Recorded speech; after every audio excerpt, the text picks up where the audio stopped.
Thank you, Mr. Chairman. Mr. Jones, you're the witness I've been waiting to hear for months and months in this committee. You talked about and I forgot how you described it, ultra-violence. What did you say about, what did you call the violence? Hyper-violence. Hyper-violence among Mexican cartels. I've questioned witnesses here before about in January in Culiacan, I believe, there was open warfare, 50 cal machine guns being used, narco tanks driven by cartel soldiers against the Mexican army. This was the second taking or the second effort to take Ovidio Guzman, I believe.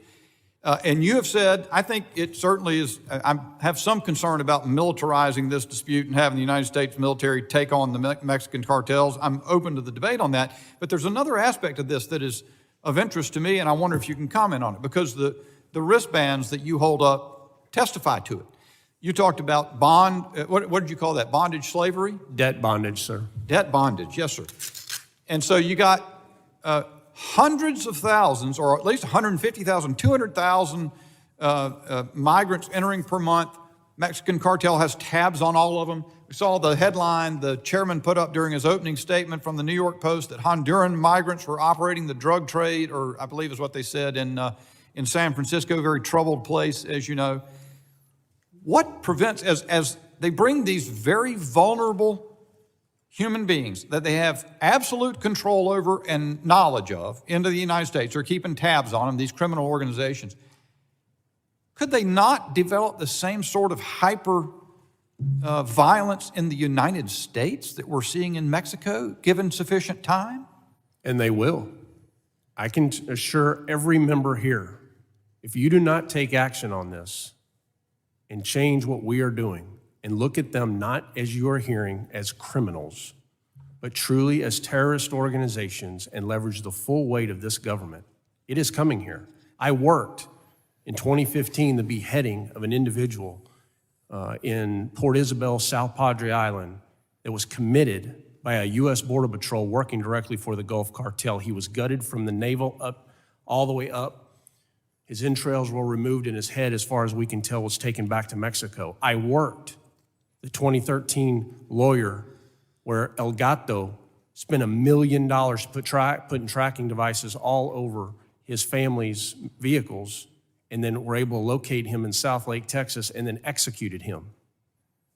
So they are here, sir. They are here and they are among us. The people who've erased our borders as a means of improving their voter population already have gotten more than they bargained for, I'd say, in the fentanyl deaths I'm going to ask Mr. Maltz about next. But they also may see yet more. We may see the same sort of open militarized conflict with our own law enforcement and military resources here in the United States. That's what you're saying. I have video that I've submitted to this committee of 50 caliber rifles, fully kitted individuals on Interstate 10 going from Tucson to Arizona, passing 2 Arizona state troopers. And the only thing I can go on. They are here, sir. My fellow lawmakers only decry the fact that we're not spending more money, letting that happen. Mr. Maltz, I want to ask you, you ever been to Charlotte, North Carolina? Yes, sir. You know the community just north, a very affluent community just north of there called Cornelius? Not aware of that, no. Huff High School. A member of a sports team up there, a young man died a week or so ago. They say that fentanyl has pierced Huff High School in Cornelius, North Carolina. It's happening everywhere, not just at the border, everywhere across this country. But there's something even, I don't know if you can say more disturbing than that. I just watched the movie Sound of Freedom, and I urge everybody to go see it. But the problem of child sex trafficking is, I understand, at epidemic levels as well. Been fed from places south of the United States, but now in the United States we have children that 600,000 children, minors, come into the United States under the policies Democrats have advocated. Secretary Mayorkas has overseen. 85,000 we've lost track of. These people are showing up in factories and the like, but that's not even the worst of it. It's the people being sold into another form of bondage, Mr. Jones, sex trafficking. Do you keep up with that at all, Mr. Maltz, the sex exploitation of children? Yes, sir, because the cartels control it all at the border. They have total control of the border, so they're making money on all those young kids, those innocent kids.